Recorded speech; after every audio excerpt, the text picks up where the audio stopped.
Hi, my name is Alyce LaViolette. And your position?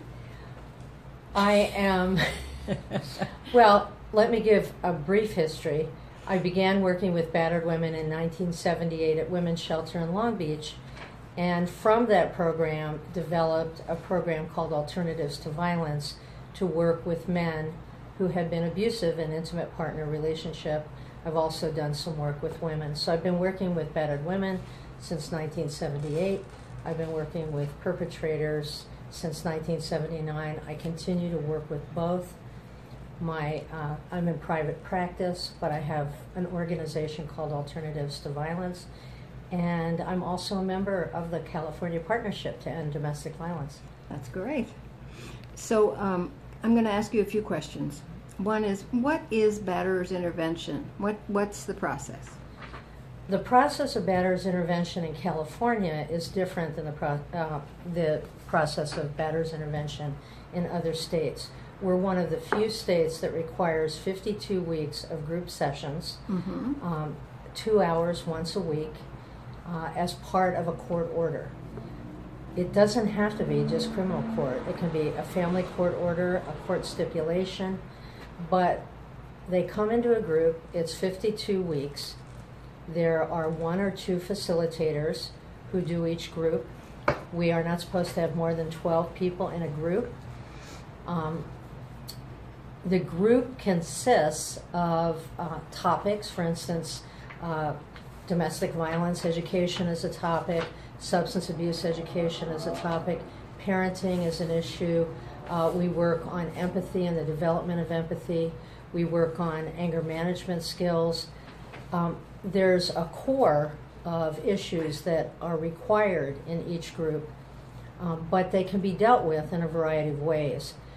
My program is trauma-informed, and we're trauma-informed because when I started my program in '79, I asked battered women in our shelter what I needed to know about their partners, and overwhelmingly the women said, our partners grew up in violent families.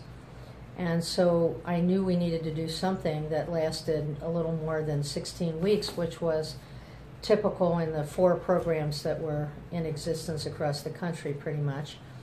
And we began with 6 months and then went to a year rather quickly. So there are standard kinds of topics in each group. However, the way those topics are addressed is different depending on the facilitation. For instance, in LA County, we have been very fortunate to have the freedom to be creative. We have been able to use a lot of different techniques to work with batterers intervention, and in a recent survey that hasn't been published yet, it looks like batterers intervention in LA County has been a pretty successful proposition. You're answering all these questions ahead of time. Okay. And one of them is, what is Batterers intervention? What's the process? I think you answered that. Why is Batterers intervention an approach that you're invested in? I'm invested in batterers intervention, and the way I became invested is because I worked at a shelter for battered women. I saw the impact on women and children in these abusive relationships. And actually, I didn't want to do the program, but I needed a paid position at the shelter. And our director, Geraldine Staley, was very visionary, I thought, and did a small piece of research on women who had come into women's shelter and then left, and what had happened to them within a year after them leaving, and found that over 80% of the women had returned to the person who abused them. She said, we need to start a program for the men who are in relationship with the women in our shelter so that when they go back, or if they go back to a safer place. By the way, I've also, in 1980, started also getting calls from some women, very few, but some, who were requesting help for their own rage and anger, women who had come out of very traumatic pasts as well. That's the question, the next question, which is, do you find that people in your program have experienced abuse growing up? Absolutely. I think it's the most common risk marker, is that people in our programs have overwhelmingly come from abusive families. I think looking at domestic violence from simply a patriarchal perspective is not a complicated or complex enough way to address the issue. That patriarchy is like smog. It affects all of us, much like racism, sexism, all of those issues. But when you look at domestic violence, the differentiating factor tends to be growing up in a family where you were exposed to violence, either between your parents, growing up in a very violent neighborhood where there was no sort of cushion for that person, but primarily growing up in an atmosphere of domestic violence. Exactly. And what strategies do the most effective batterers intervention programs incorporate? Well, I think you have to teach empathy. I think you have to look at the trauma that's experienced by the person who is in your program. I think you have to communicate to the people in your program that they can change, that you believe they can change, that you know from past experience that they can, but it's like learning a second language emotionally, and that they have to commit to doing some work. The people I see who really do changing in our program are people who actually spend more than a year in the program, given where they start. I mean, because some people come from more abusive backgrounds than others, with fewer resources than others. But what we see is that people who really begin to make change are people who stay in the program a year and a half. We have someone in our program that's been in for 17 years who came from a background of organized crime and violence and jail and all that sort of thing. So if it's looked at all like substance abuse recovery, it's looked at as recovery, that it's not a year-long process. I had as my goal when I started the program, and after talking to the women at our shelter, that we change belief systems, that we don't just teach people a few anger management skills or communication skills, that we actually look at transformation. And to do that requires a change in belief systems. Mm-hmm. The other thing I would just say is anger management skills tend to be an important first step because it gives people hope that they can do something different. So that even if they're not doing it right, even if they're just leaving, maybe they're leaving and not hurting a partner. One of the questions here is for survivors who want to stay in the relationship. Has there been any research done on successful reunification after batterers intervention programs? Not that I'm aware of, although Ed Gondolf did a piece of research, and it's actually the only longitudinal study on batterers intervention. It's in a book called Batterer Intervention Systems.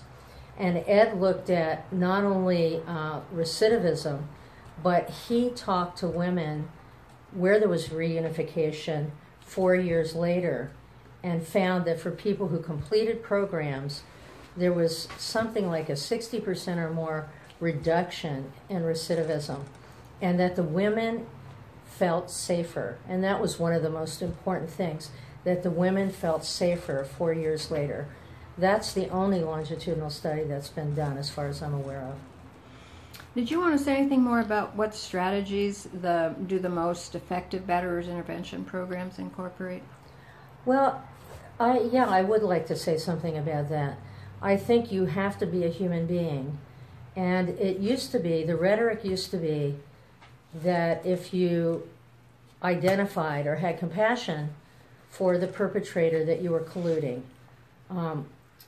And I don't think that's true. I don't think you can create a willingness to change or a hope for change unless you connect.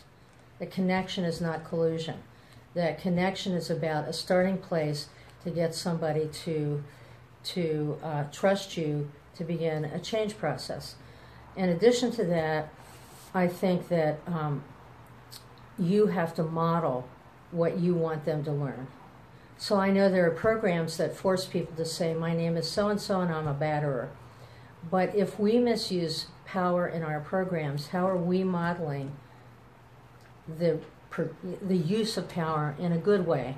And that's one of the big issues in a program, is talking about power, talking about non-physical ways of abusing people, talking about emotional abuse, psychological abuse, verbal abuse, which many people don't even identify and haven't learned to identify. So Batterers intervention programs, part of their job is to identify those things for people, for them to develop empathy for their children, which is usually easier than getting them to develop empathy for their adult partner. And so we use whatever works. I mean, we've done role-playing, we've done Virginia Satir's work, we've done small group exercises, whatever works. And we try to tailor our program. We don't use a curriculum, because there were no curriculums when I started in 1979. There just weren't any. And so we tailor our program to each person. And part of the way I do that, and I know some people think this is controversial, but I have been doing it for 37 and a half years now. And that is to interview victims and perpetrators. Together? Not together. Thank you for that. What I do is I build in an hour and a half to 2 hours for an intake. If there's no protective order and the victim wants to come in person, then I speak to each of them for about 45 minutes individually, half an hour to 45 minutes. And then I bring them together and discuss what time out looks like, so there is a built-in accountability for that. And I find also that this keeps women or partners, because we have gay and straight in our group, keeps partners from blocking the door or whatever, because they're afraid the person won't come back. So that's something that I do, and I think it's essential in an assessment of dangerousness, because you're going to get a limited perspective, whether you get an intake from the perpetrator of violence or you get a police report. It is limited. A police report is like a snapshot. An interview with a victim is like a moving picture. And so you begin to get a context for doing the work that you're doing in group. In addition to that, it gives the partner a direct contact with the person doing the group. So if there's an issue, and we've had this happen, where there's an issue during the course of group, the partner can call us and say, hey, he hasn't hit me, but he's really jealous and he tries to control me. Can you work on that? And we've worked on those issues. And anything the victim says is confidential, unless they say, yeah, go ahead and tell him I called because I already told him I was going to call, which lets you know there's some feeling of safety there anyway. If the person doesn't want to come in and make a personal appearance, I can do an intake over the phone. So we're looking at right now about 80% of the time we have victim contact. And most programs don't do that. I do that because I worked at a shelter. And I would see the men come in, and I knew the women and the children. I knew the stories. I saw the hospital reports. And then I'd hear this entirely different story from the person who was going to come into my group. And I knew that I needed to get a context. Is there anything else that is in general that's needed? I mean, what can people do to help? Well, I think as a movement, we need to see ourselves as a unified movement. That there has been a lot of antipathy, frankly, between battered women advocates and facilitators for batterers intervention programs. And I totally get that. I haven't had to experience that in the same way because I've known people, and I do volunteer training for the shelters, and I stay in touch. And I continue to do work with battered women. So I think a lot of people trust me in that way. But most of the programs do not have the connection with each other that they need. And I said once in a talk that I think batterers are the children that grew up sometimes in the shelters, and we should not reject those children. we should find a way to work with them. People don't change because they're punished. People change because they learn something better that works for them. And I still come from that perspective after all these years, because I've seen people change, and I see the ripple effect for the next generation, or I see the person beginning to have a much better relationship with, his or her adult partner. And I will say, there's not a lot of research, but anecdotally, we have a lot of couples that break up, but we also have had couples stay together who say they have a better relationship than they've ever had before, that their relationship is better than it was when they first got married even. And we've had some real tough cases. And I try to work closely with the shelters. I refer, when I do an intake, many of the women I work with have no familiarity with shelters, believe it or not. They don't know that shelters have groups and outreach groups that are for them, that they have legal advocacy for them. I tell them that in the intake. I give them numbers for the local shelters and contacts so that they can get individual counseling or group counseling, and let them know that shelters are for emergency housing, but they also provide many other services that I have to tell you, you'd be surprised how many women do not know that. And also, occasionally when we have a male victim, I can refer him to shelters or programs where they work with male victims, and most shelters have some working together with male victims. In addition, when we started in the late 70s, our laws and our legal system was much more flexible than it is now. What I've seen happen over the last 38 years is that we have been thrown backwards to some degree, because what we're seeing in the court system is we see dual restraining orders, we see dual arrests, we see in family court parent alienation syndrome, particularly directed at women who allege domestic violence. We see failure to protect alleged against women who live with perpetrators of domestic violence. We used to have a more flexible system, and people did not react the same way. We had more people copying pleas and coming into perpetrators groups. When I interview women, most of them say what they want is for their partners to change, not that they want to leave.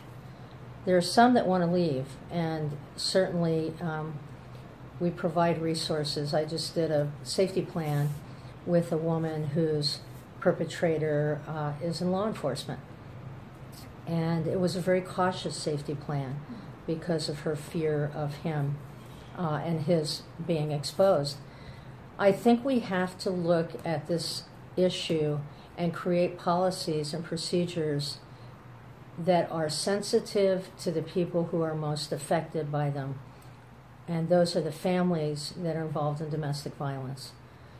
That oftentimes we are not considering or talking to the people who are most affected, and we need to be doing that. Great. Thank you very much.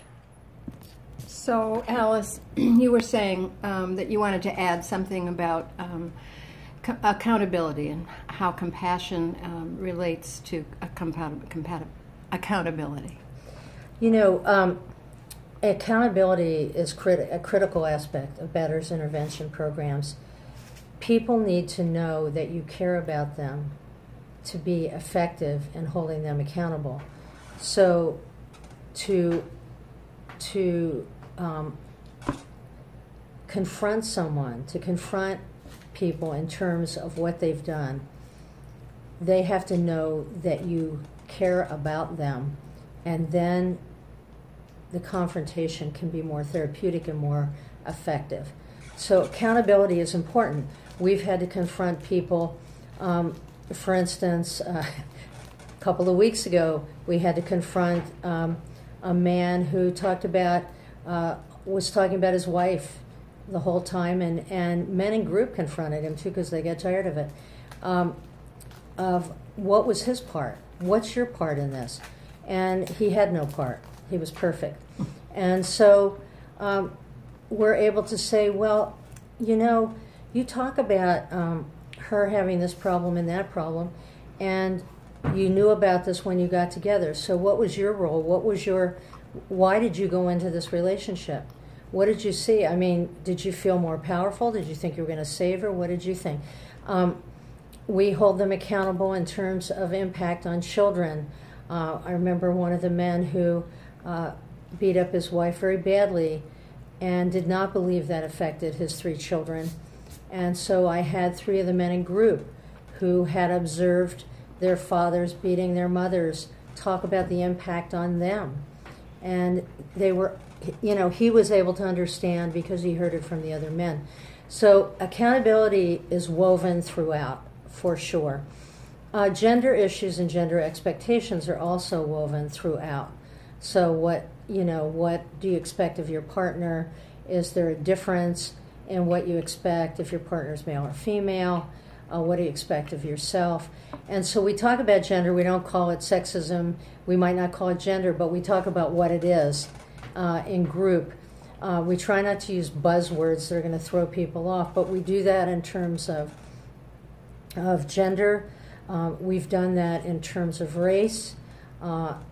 When white men in group have said that racism is no longer existent, we ask them to talk to the men of color in group and ask them what they think. We had a man who was Muslim in group who talked about prejudice and the way he was treated at work. And so during Ramadan, we asked him to come in and bring the food that is symbolic during Ramadan, and group was at the time when he needed to break his fast, and we asked him to explain Ramadan to the group and explain the meaning of the symbolic food. And so we try to do things without hammering it into people. We try to teach lessons because we feel if people can understand homophobia or Islamophobia or racism or sexism, they can understand. It's easier to transfer that knowledge to all the isms. Thank you.